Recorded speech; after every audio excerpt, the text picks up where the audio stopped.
자, 남신이주 유동 박시봉방이라는 시를 보겠습니다. 자, 일단 선생님이 항상 강조하는 게 시를 먼저 볼 때는 뭐를 해라? 시의 화자나 시적 대상을 찾고 그 다음에 그 화자의 시적 상황, 그 상황에서의 정서, 그리고 태도를 찾는 것이 기본이다 라고 이야기를 했습니다. 항상 시 작품을 볼 때 이거를 먼저 찾으려고 노력을 하시고 표현법은 나중에 자연스럽게 따라오는 거예요. 우리 친구들이 지금 남신주 유동 박시봉방 시를 이렇게 쭉 한번 읽고 오셨죠? 읽고 왔다라는 전제하에, 그리고 읽으면서 화자 상황, 정서, 태도를 찾아봤다라는 전제하에 해석으로 들어가 봅시다. 자, 남신이주라는 거는 신이주 남쪽이라는 뜻이에요. 그 다음에 유동이라는 거는 요게 이제 버드나무 유예요. 버드나무 동네라는 뜻입니다. 버드나무 골짜기, 버드나무 동네. 그 다음에 박시봉이라는 거는 사람 이름이에요. 그 다음에 방이라는 거는 누구누구 댁이라는 뜻입니다. 그러니까 제목 자체가 어떤 형식이냐, 주소의 형식을 가지고 있어요. 마치 편지 쓰듯이. 자, 그래서 여기 보시면 편지 형식을 빌려서 화자의 근황을 드러내고 있습니다. 주소 형식을 빌리고 편지 형식을 드러냈을 때의 효과는 뭐가 있을까요? 자신의 내면을 진솔하게 드러낼 수 있죠. 우리가 누군가한테 편지를 쓸 때에는 자신의 내면을 드러내게 되잖아요. 그런 효과를 가지고 옵니다. 자, 그러면은 시로 들어가 봐요. 어느 사이에 나는 아내도 없고 또 아내와 같이 살던 집도 없어지고 그리고 동생들과도 떨어져서 헤매고 있습니다. 지금 그럼 화자는 어떤 상태예요? 유랑하고 있는 거지. 어떻게? 혼자서. 자, 그렇다란 얘기는 외로움을 느끼겠죠? 자, 유랑하는 삶을 살고 있습니다. 그 다음에 지금 여기까지 시를 전개할 때 어떻게 했냐면 쉼표, 쉼표, 쉼표, 쉼표 이렇게 쉼표를 사용하여서 우리가 띄어 읽게끔 호흡하게끔 하고 있어요. 그래서 이 쉼표가 운율을 형성하고 있습니다. 그 다음에 지금 다 떨어져서 혼자 외로움의 상태인데 여기 보시면 그 어느 바람 샌 쓸쓸한 거리를 헤매고 있어요. 그러면은 바람은 좋은 거예요, 나쁜 거예요? 당연히 나쁜 거죠. 뭐 고난, 시련 이렇게 해석하면 될 것이고 그 다음에 새인 이런 거는 바람이 세다 이런 뜻일 거 아니에요? 이런 거는 시적 허용이겠죠? 문법적으로는 센 이렇게 해야 되잖아요. 시적 허용 정도는 우리 친구들이 다 알고 있을 거라고 생각합니다. 길게 늘어뜨리면서 운율을 형성하고 있습니다. 강조의 의미도 있고요. 시적 허용은. 자, 다시 밑으로 내려갑니다. 바로 날도 저물어서 바람은 더욱 세게 불고 계속 고난과 시련, 추위는 점점 더해오는 상황이에요. 그래서 화자는 지금 뭐 하고 있느냐? 겉으로 드러난 화자는 지금 어떤 상황이냐? 어느 목순에 집 헌산을 깐 한 방에 들어서 쥔을 붙이고 있어요. 자, 이 목수가 누구네 목수다? 제목에 있는 박시봉이라는 사람네 집에서 지금 있는 거야. 자, 쥔을 붙이고 있다라고 표현을 했는데 이게 무슨 뜻이에요? 새들어 살고 있다.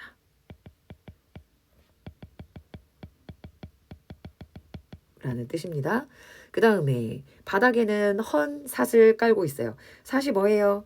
갈대를 엮어서 만든 자리를 삿이라고 해요. 돗자리 같은 거죠. 장판이 그때에는 되게 변변찮은 게 없었을 테니까 변변한 게. 그래서 지금 돗자리를 깐 그 방에서 새들어 살고 있습니다. 이래하여 나는 이 습내 나는 춥고 누긋한 방에서 새들어 살고 있는 거죠. 근데 춥고 누긋한 방은 좋은 거예요, 나쁜 거예요? 나쁜 거지. 환경이 그닥 좋지 않아요. 자, 누긋한이라는 게 무슨 뜻이에요? 좀 눅눅한 이런 뜻이었어요. 자, 어휘풀이를 잘 보셔야 됩니다.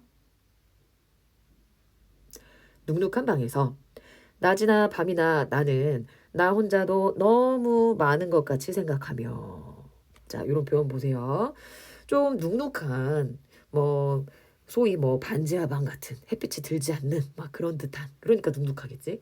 그런 방에서 누워서 이 화자가 뭘 생각하고 있느냐? 아, 나는 나 혼자도 너무 많은데 내 몸 하나조차도 감당할 수 없는 것 같은데, 또는 내 안에 내가 너무 많은데, 이런 뜻이에요. 내 안에 내가 너무 많다라는 거는, 나를 감당할 수 없다라는 거는 무슨 말이야? 내면에 갈등이 있다라는 얘기지. 고민이 많다라는 얘기겠죠. 자, 그러면서 디롱배기의 복덕불이라도 담겨오면, 자, 디롱배기가 뭐예요? 지롱배기 같은 작은 질그릇을 말합니다. 그 작은 질그릇에 복덕불, 불이에요, 불. 자, 어휘풀이 잘 보시고, 그러니까 요거는 어떻게 보면 화롯불이라고 생각하시면 돼요. 조그만 그릇에 따뜻한 불이 담겨져 오면 그것을 안고 손을 쬐기도 하고, 그 다음에 그 제 위에 뜻없이 글자를 쓰는 행위를 하고 있습니다. 자, 아무것도 할 일이 없으니까 무료함을 달래기 위해서 쓸데없이 제 위에 이렇게 글자를 쓰기도 해요. 요거는 무기력감이라고 보셔도 돼요. 그리고 또 문 밖에 나가지도 않고 자리에 누워서 머리에 손깍지 하고서는 이렇게 베개를 하면서 왔다 갔다 구르기도 하고 있습니다. 그러니까 지금 이 상황이 어떤 목적이라든가 의도가 있는 건가요? 아니에요. 아무것도 없어요. 그러니까 부정적인 상황인 거예요. 눅눅한 방에서 내면의 갈등이 되게 많고, 그리고 무기력하고 아무 의도 없는 행동을 반복하고 있습니다. 그러면서 화자는 어떤 정서를 느끼고 있느냐? 나는 내 슬픔이며 어리석음이며를 생각하고 있어요. 그 생각을 어떻게 하느냐? 소처럼 연하여 새김질하고 있습니다. 누구처럼? 소처럼 연하여 계속해서 새김질한다. 소가 안에 있던 거를 계속 되새김질하는 거죠.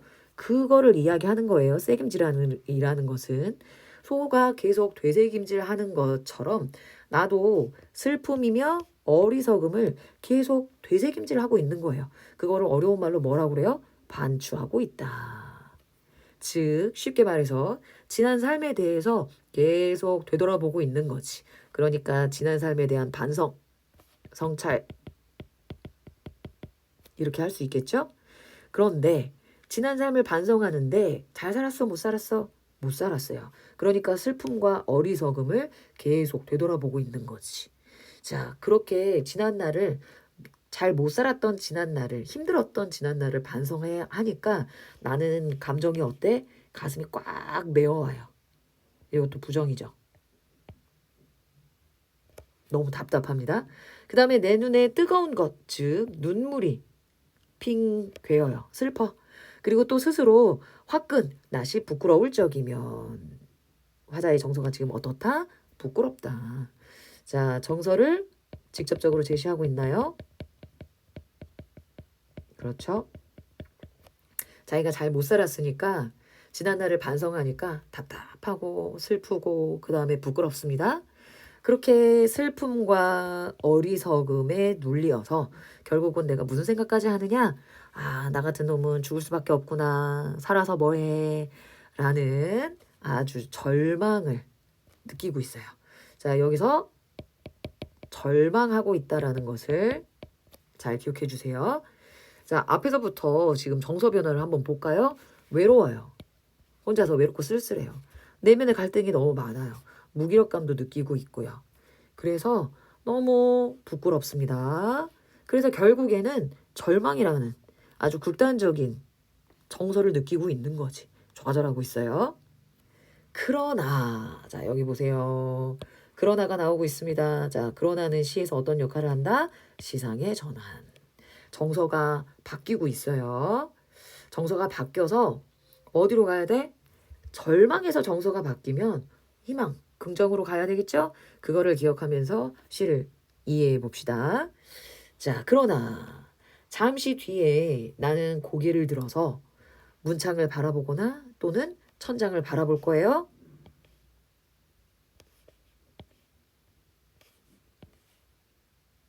자, 이거 다 위를 바라보는 행위죠. 그러니까 여기서부터는 상승적 이미지예요. 그러면 저 위쪽은 어떤 이미지예요? 여기는 하강적 이미지죠? 반대되는 게 느껴지시죠? 자, 그렇다란 얘기는 지금 화자의 정서가 바뀌었다라는 거잖아요. 화자의 정서가 바뀌면 태도도 바뀌어야 되겠죠. 그러니까 태도가 바뀌니까 위쪽을 바라보는 행동을 하게 되는 거지. 자, 다시 한번 질문해 보겠습니다. 화자의 정서가 바뀌면서 그 바뀐 정서가 태도의 변화로 나타나는데 그 태도의 변화의 첫 번째 변화는 뭘까요? 그렇죠. 요거죠. 고개를 든 게 정서 변화가 행동으로 나타난 첫 번째 행동이 되는 거죠. 자, 여기 보십니까? 화자의 심리가 태도의 변화로 가져오고 있어요. 자, 여기 첫 번째 행동이었어요. 심리 변화가 행동이 변했습니다. 자, 이때 나는 내 뜻이며 힘으로 나를 이끌어가는 것이 힘든 일이라는 것을 생각하고 이것들보다 더 크고 높은 것이 있어서 나를 이끄는 것이다 라고 생각을 하게 됐어요. 자, 여러분들도 잘 생각해 보세요. 여러분들의 삶이 내 뜻대로, 인간의 뜻대로 잘 되던가요? 잘 안 되죠. 자, 인간의 힘으로는 잘 안 되는 것들이 삶이란 말이에요. 그러면 뭐가 나를 이끄는 거지? 더 크고 더 높은 것이 있구나. 삶이라는 거는 내 힘으로 되는 게 아니구나. 뭔가가 있는 것이구나. 자, 그래서 우리는 그거를 문학적인 용어로서는 뭐라고 설명하느냐. 운명론적 세계관 또는 가치관이라고 말을 합니다. 그것을 수용하고 있어요. 그러니까 이 화자가 깨달은 거지. 그렇다는 얘기는 이 화자는 아마도 그 전의 삶이 막 되게 뭔가를 열심히 해보려고 했다가 좌절했나 봐요. 그래서 이게 인간의 의지로는 안 되는 거구나 라는 것을 깨닫게 된 거지.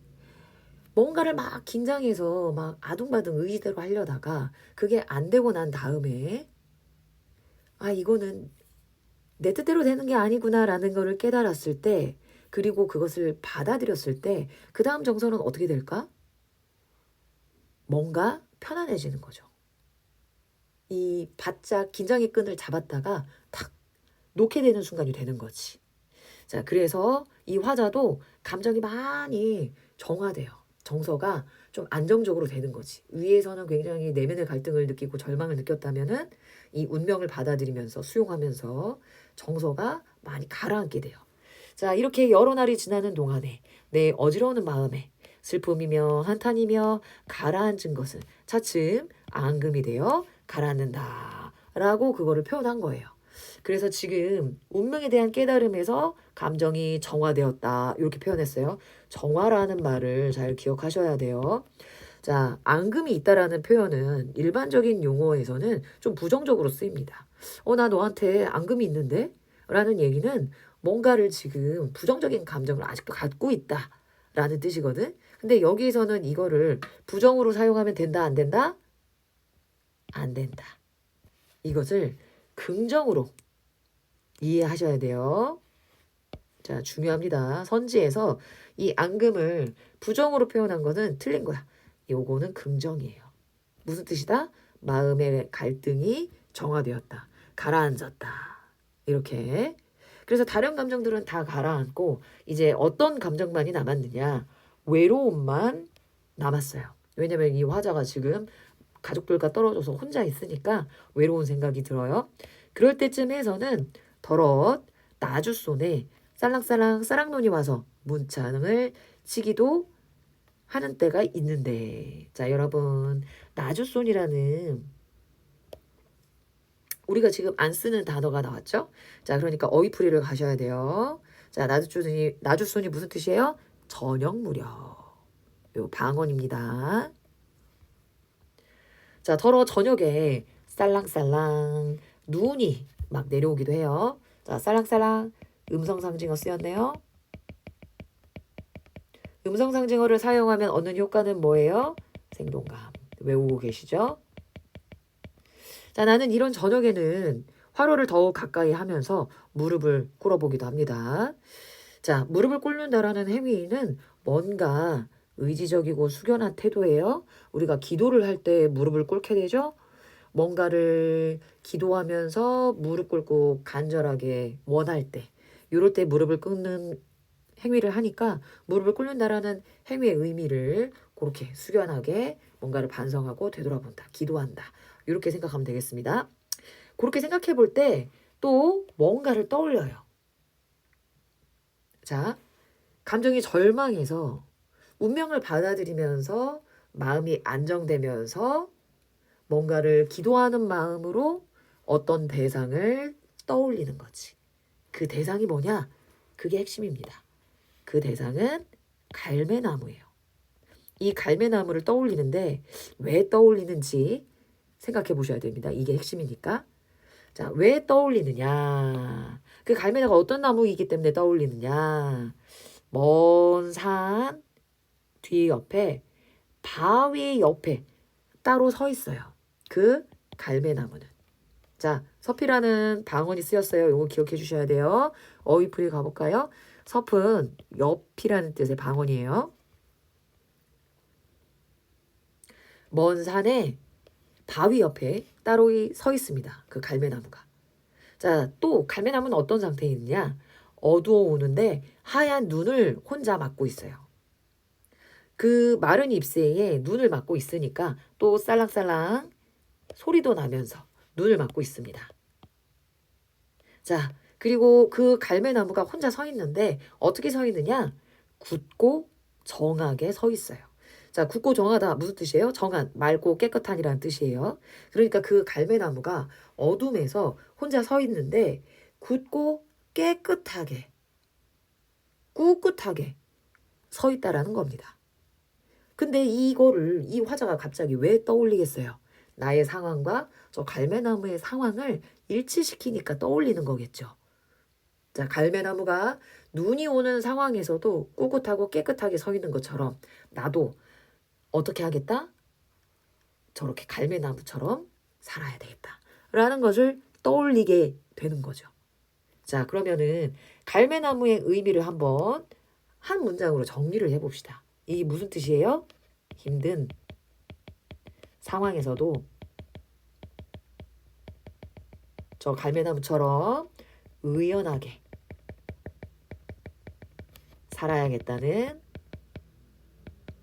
살겠다는 의지를 뜻하는 것입니다. 자, 여러분, 의연이라는 말이 좀 어렵게 느껴지겠지만 의연하다라는 말을 다른 말로 하면은 외부의 상황에 흔들리지 않고 꿋꿋하게 라는 뜻이에요. 자, 예를 들어서 이렇게 해봅시다. 어린 아기가 처음 이렇게 주사를 맞는다고 한번 생각해 봐요. 그리고 여러분도 지금 주사 맞는 거 조금 무섭죠? 그랬을 때 아무렇지 않게 가서 아주 당당하게 주사를 맞고 왔어. 그랬을 때 어떻게 표현할 수 있을까요? 아, 저 아기가 아주 의연하게 주사를 맞고 왔어. 이렇게 표현할 수 있는 겁니다. 그때 쓰는 거예요. 그러니까 지금 이 화자는 절망의 상황에서 운명을 받아들이면서 저 갈매나무처럼 의연한 상황에 의연하게 이거를 이겨내야 되겠다.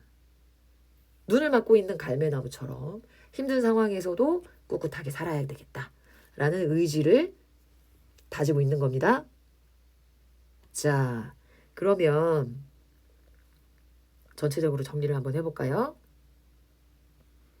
자, 성격은 고백적이고요. 왜냐하면 자기 상황을 지금 읊조리고 있잖아요. 고백적, 독백적 이렇게 해도 되겠습니다. 자, 성찰적 자기의 삶을 반성하고 되돌아봤어요. 의지적 갈매나무를 생각하는 것은 의지를 다지는 거였지. 주제, 무기력한 삶에 대한 반성. 자, 전반부에서 반성했어요. 그 다음에 후반부에서 새로운 삶에 대한 의지. 자, 편지 형식을 빌려서 아주 진솔하게 드러내고 있습니다. 자, 토속적인 소재. 자, 뭐뭐 있었는지 한번 생각해 보세요. 토속적인 소재. 자, 헌삿, 토속적이죠. 디롱배기, 북덕불, 토속적이죠. 자, 그 다음에 이 정도로 찾으면 될 것 같고, 그 다음에 방언도 있어요. 방언. 자, 백석 시인이 평안도 사람이거든요. 그래서 방언을 아주 잘 사용하고 있어요. 그 방언을 한번 찾아봅시다.